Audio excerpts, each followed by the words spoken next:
Menteri ESDM Bahlil Lahadalia kembali menjadi perbincangan publik usai beredar luas fotonya di media sosial duduk di samping minuman keras dengan harga fantastis. Foto ini dikaitkan dengan dugaan kemungkinan gagalnya ia menjadi ketua umum Golkar sebelumnya.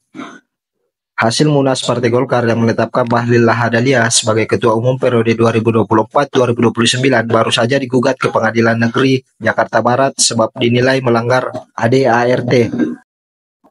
Jika pengadilan mengabulkan gugatan tersebut, dapat dipastikan Bahlil terancam gagal jadi ketua umum Golkar baru gantikan Airlangga Hartarto. Lantas, timbul ramainya spekulasi, foto Bahlil di dekat botol whisky ada kaitannya dengan persoalan tersebut. Di tengah ramainya beredar foto Bahlil, pakar telematika Roy Suryo mengomentari foto viral yang diduga sosok ketua umum Golkar Bahlil Lahadalia sedang duduk nyantai ditemani dengan minuman keras. Roy Suryo yakin foto yang diduga Bahlil dengan miras seharga 30 juta tersebut adalah asli tanpa rekayasa digital. Roy mengatakan saat ini tengah menelusuri metadata foto tersebut untuk mengetahui waktu dan tempat kejadian yang lebih spesifik. Pernyataan itu disampaikan Roy Suryo dalam keterangan videonya. Saat ini saya menggunakan baju warna khusus ini dan berdiri di depan botol-botol kosong ini bukan berarti apa-apa. Ini kebetulan saja. Botol-botol kosong menunjukkan kekosongan pikiran orang yang sering minum seperti ini. Terutama yang mereknya Hibiki 21st years old yang berasal dari Jepang dan kebetulan itu lagi viral hari ini. Fotonya viral karena kita nggak perlu cek lagi itu orangnya siapa. Nggak penting orangnya. Yang penting adalah fotonya asli. Sudah diteliti bagaimana refleksi dari tangan, bagaimana refleksi botolnya terhadap meja dan lain sebagainya. Hanya tinggal metadata. Ketika masyarakat kemudian memadukan dua jagat, ya itu saya sitir dari kalimat Manunggaling Kawula dan Gusti, yaitu bersatunya kekuatan antara masyarakat dan rajanya, ya. Tapi ini bukan raja Jawa, ini raja beneran, ya gitu. Artinya raja Jawa dalam tanda kutip loh ya, gitu. Kalau raja Jawa memang ada, apalagi ada orang yang mengaku-ngaku raja Jawa, gitu. Tapi Manunggaling Kalih Jagat, Manunggaling Kalih Jagat itu bersatunya jagat maya dan jagat nyata. Itu harus dipertahankan untuk mempertahankan demokrasi di Indonesia. Terus berjuang dan tetap dengan pikiran isi, bukan pikiran kosong semacam botol-botol ini yang mereknya apalagi Hibiki 21st years old. Walau mau ada pengambilan alihan partai atau apapun alasannya, dia tetap harus menjalankan yang namanya Munaslup Partai Golkar. Tidak bisa dia langsung menetapkan untuk Munas. Maka akan rusak nanti partai-partai yang ada di negara ini kalau memang aturan-aturan ADART sendiri dikangkangi gitu. Jadi betul tiba kita pada satu momentum yang disediakan oleh sejarah, bukan disediakan oleh diskus selama ini. Jadi sejarah menemukan momentumnya itu dan momentumnya itu bertepatan dengan diangkatnya Bahlil jadi Golkar. Dan Bahlil artinya mengkonfirmasi bahwa selama 10 tahun ini pemerintahannya ada pemerintahan seorang raja Jawa. Raja Jawa nggak semua raja Jawa bengis. Ada raja Jawa yang paham bahwa suara rakyat sudah tidak lagi memihak pada dia, maka dia anggap bahwa pulungnya udah nggak lagi ada di atas rupanya. Soeharto raja Jawa yang tahu diri, dia tahu oke, pulungnya udah hilang, saya mundur. Apakah semua raja Jawa itu bengis seperti Jokowi? Dalam versi Bahlil ya, yang bilang raja Jawa bengis kan Bahlil.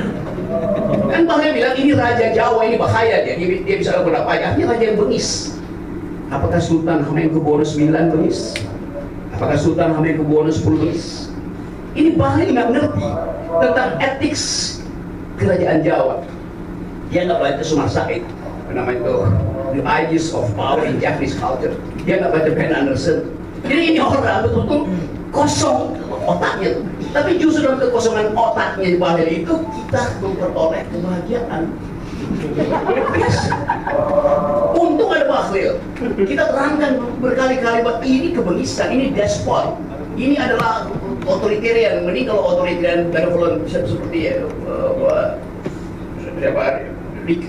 Lee Kuan Yew misalnya. Ini betul-betul despot in optima forma Jokowi. Saya hanya merumuskan dalam bahasa Latin, yaitu terjemahan dari kata bengis yang diucapkan tanpa sadar oleh Bahlil. Bahlil yang bilang Jokowi itu bengis. Jadi dimungkinkan kita untuk terus mengucapkan Indonesia sebetulnya selama 10 tahun ini diperintah oleh seorang despot alias raja yang bengis. Rakyat Jawa mesti marah pada Bahlil atau pada si raja. Karena sistem kerajaan itu tidak ada lagi di Jawa. Kenapa dipulihkan sifat bengis dari kerajaan itu? Jadi selalu sejarah itu ada variabel yang tiba-tiba muncul dan membuka peluang kita untuk menghasilkan kembali Indonesia berpikir, menghasilkan kembali imperatif demokrasi dalam kehidupan kita. Nah, momentum itu udah ada sekarang, apapun yang akan dilakukan. Jadi udah pasti itu istana itu lagi cara bagaimana menahan demonstrasi hari ini dengan menunda keputusan di DPR. Buying time, ya oke, berapa lama dia kuat itu? Saya hitung mungkin malam ini akan ada evaluasi berikutnya, berapa puluh triliun, berapa puluh miliar lagi yang mesti dipakai untuk menyewa preman-preman dari Tangerang, apa namanya, bajingan-bajingan dari Bekasi. Tapi saya tahu bahwa gue bergaul dengan mereka, bajingan-bajingan yang paling buruk pun, preman yang paling seram pun tahu bahwa Jokowi itu sudah kelewatan dan mereka nggak boleh dibeli. Apa sama saya? Bahkan mereka akan bergabung dengan mahasiswa. Itu yang kita sebut, this is the beginning of the end. Sudah bergerak menuju akhir. Jadi sekali lagi teman-teman, momentum ini tidak mungkin kita cegah lagi itu. Ya mungkin Bahlil udah konstipasi dipanggil sama Jokowi mau ditabok dia. Karena lu ya. Apalagi teman-teman udah di Golkar. Oh itu udah jadi mati semua. Jadi kelihatannya itu yang terjadi. Tidak kita lihat basa-basi dari Dasko, menerangin keadaan kenapa nggak ada keputusan itu. Jadi tetap sejarah intact sekarang. Kemampuan kita untuk mengkonsolidasi masyarakat sipil, kesempatan terbaik negeri ini untuk mengatakan bahwa enough is enough, Mr. Raja Jawa dan seluruh penggawa dia itu. Yang terjadi sekarang adalah kecemasan dari berbagai lembaga survei yang kontraknya pasti habis tuh. Habis kan orang nggak percaya lagi kan. Siapa namanya Kodari CS itu kan yang kontraknya sampai selesai proses ternyata digagalkan oleh si Bahlil sendiri kan. Jadi Bahlil itu adalah iblis yang sedang berbuat baik buat demokrasi. Ini terjadi kan. Maka saya berterima kasih kepada Bahlil. Anda mengucapkan sesuatu yang subconscious Anda dari bawah sadar diucapkan itu. Mereka yang belajar Sigmund Freud, psikoanalisis, Lacan itu tahu bahwa yang dia sebutkan itu sebetulnya hal yang memang ada di hatinya. Tapi beliau, saya minta maaf, saya bilang enggak. Split of the tongue itu yang resmi sebetulnya. Jadi saya kira itu, maka kita pelihara momentum ini supaya momentum ini menghasilkan monumen. Terima kasih. Jadi betul, tiba kita pada satu momentum yang disediakan oleh sejarah, bukan disediakan oleh diskus selama ini. Jadi sejarah menemukan momentumnya itu dan momentumnya itu bertepatan dengan diangkatnya Bahlil jadi Golkar. Dan Bahlil artinya mengkonfirmasi bahwa selama 10 tahun ini pemerintahannya ada pemerintahan seorang Raja Jawa. Raja Jawa nggak semua Raja Jawa bengis. Ada Raja Jawa yang paham bahwa suara rakyat sudah tidak lagi memihak pada dia. Maka dia anggap bahwa pulungnya udah nggak lagi ada di atas rumah itu. Soeharto Raja Jawa yang tahu diri. Dia tahu oke, pulungnya udah hilang, saya mundur.